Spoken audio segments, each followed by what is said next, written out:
Դուք վետո իրավունք չունեք։ Պարոն Մեհրաբան, Իդեպ ռուսները համարում են, որ ունեն։ Հա, իրանց մոտ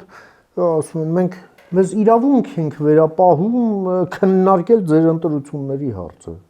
Դուք ով եք, որ մեր հետ քննարկեք մեր ընտրությունների հարցը։ մեկնաբանելով դա, որ 2 միլիոն հայ կան։ Հա, հետո ինչ, այնտեղ 100 հազարավոր հրեաներ կան։ Մի հատ փորձեք հələ Իսրայելի հետ Իսրայելի ընտրություններ քննարկեք եւ կհաշվեք, քանի տեղից են ձեր գլուխը ջարդում։ Մենակ նման ասելու համար, նման բան ասելու համար։ Չեք ասի, չէ՞։ Ի վերջո, եկա մի քիչ ոնց որ ասում են, բերաններ չափավորեք։ 1, երկրորդը բանը, բարեխոսումը, հա, մենք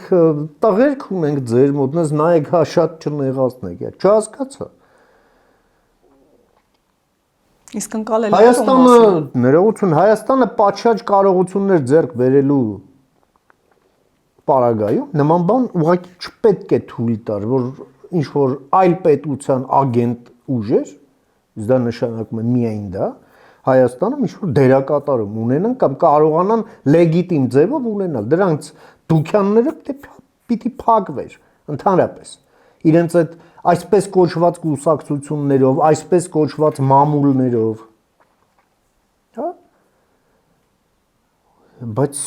մեզ մոտ ոնց որ դեռ տենց չի, մենք այդ կարողությունը ոնց որ թե դեռ չունենք,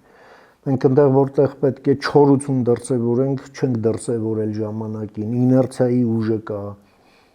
ես հասկանում եմ, բայց չեմ ընդունում դա,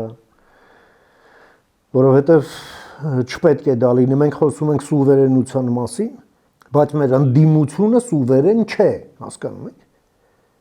կարևոր չի անուն, ազգանուն, թե ինչ ցուցանակ, դրանք միանգամայն անկարևոր են, մեզ մոտ 21 թվականին դասավորվել է այնպես, որ Հայաստանում ընդդիմությունը հավաքական Պուտինն է եւ հիմա արձան Պուտինը ուզում է, որ 26 թվականին մի դասավորություն ձևավորվի, ըստ որի Հայաստանում ընդդիմությունը շարունակի լինել հավաքական Պուտինը, ընդ որում ավելի ցուրտը տարած մոդիֆիկացիայով։ Եկա ներեք եղավ։ Իսկ դա նշանակում է, որ Հայաստանը այո այդքան մասով սուվերեն չէ։